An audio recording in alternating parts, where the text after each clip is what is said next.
هناك شباب الكثير منهم اللي هو على درجة عالية من الخلق والأدب والتعاون، ويحب يشارك في الخير، يحب يشارك في كل أعمال الخير، المساعدة، يقف جنب المحتاجين وكذا. إلا أن هناك بعض الشباب غير ذلك، وبرغم ذلك بتيجي تتكلم معاه يقول لك أنا بدعي ربنا وبيستجاب لي. تقول إيه في الكلام ده؟ شبابنا هم أمانة في رقابنا جميعا أكيد. وبداية تربية الشباب بيبتدئ من اختيار الأب والأم. الأم اللي هتختار أبو أبنائها، الأب اللي هيختار الأم اللي هتربي الأبناء. يعني الاختيار ده ثم الاختيار ثم الاختيار ثم الاختيار. نعم.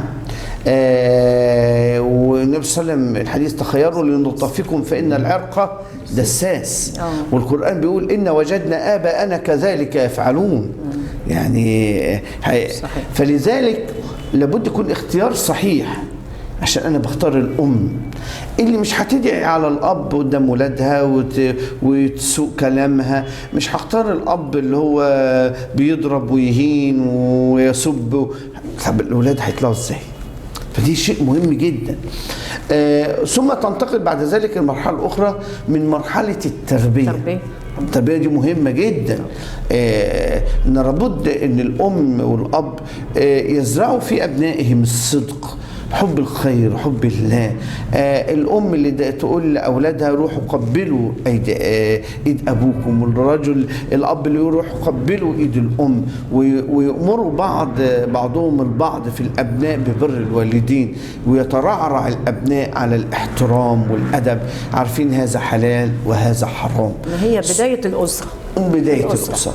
والله الذي لا إله إلا هو إن حدث ذلك اختيار صحيح وتربية من البداية صحيحة، سيخرج لنا جيل يحب وطنه ويحترم الأكبر منه ويوقر الأكبر منه ويرحم الأصغر منه ويكون عنده أدب وأخلاق. وهو ده، دي البداية. ولذلك الاختيار الصحيح ينشئ أسرة سعيدة صحيحة. وأسأل الله عز وجل أنه ربنا سبحانه وتعالى يخرج لنا ولهذه الأمة شباب يحب الوطن بصدق، يحب البلد. مصرنا دي الحبيبة غالية علينا قوي قوي قوي قوي، والأعداء بيتربصوا بينا من كل مكان. فإن لم يكن هناك شباب واعي مثقف خلوق يحب وطنه ويحب بلده ويحب حكومته ويحب جيشه ويدافع عن كل دوت في كل حتة، في وسائل التواصل وعلى شاشات وهنا وهناك، هنلاقي فعلا البلد دي حميها الله عز وجل وهو بيحميها ان شاء الله رب العالمين. بالنسبه للشاب اللي هو لا بيصلي ولا بيدي لربنا حقه او بيديله الواجب اللي هو مطلوب منه له، ويرفع ايده ويقول يا رب اعطني، يا رب نجحني، يا رب كذا، ايه تقول له ايه؟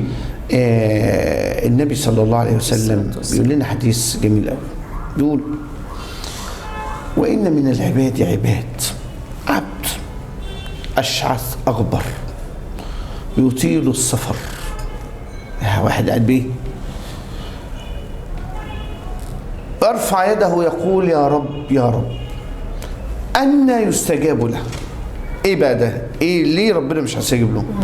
لما يكون مطعمه حرام ومشربه حرام وغذي بالحرام، ما بصليش، ما بزكيش، ما بتصدقش، بعيد عن ربنا، وارفع ايدي لله، أن يستجاب له. بأي وش يعني هتستجيب لله فين؟ يعني وإذا سألك عبادي، إذا سألك إيه؟ عبادي. من هم العباد؟ الذين يعبدون الله. صحيح. فإني قريب. صح ولا مش صح؟ ربنا قريب لمن؟ أقرب ما يكون للعبد وهو ساجد. صح ولا مش صح؟ هيستجيب لي وأنا صائم، دي عبادة. هيستجيب لي وأنا في الحج، في الأوقات الجميلة، في ساعة القرب وأنا بقول يا رب. فيا حضرات، لازم ده اللي احنا بنتكلم فيه، نربي أبنائنا على حب الله.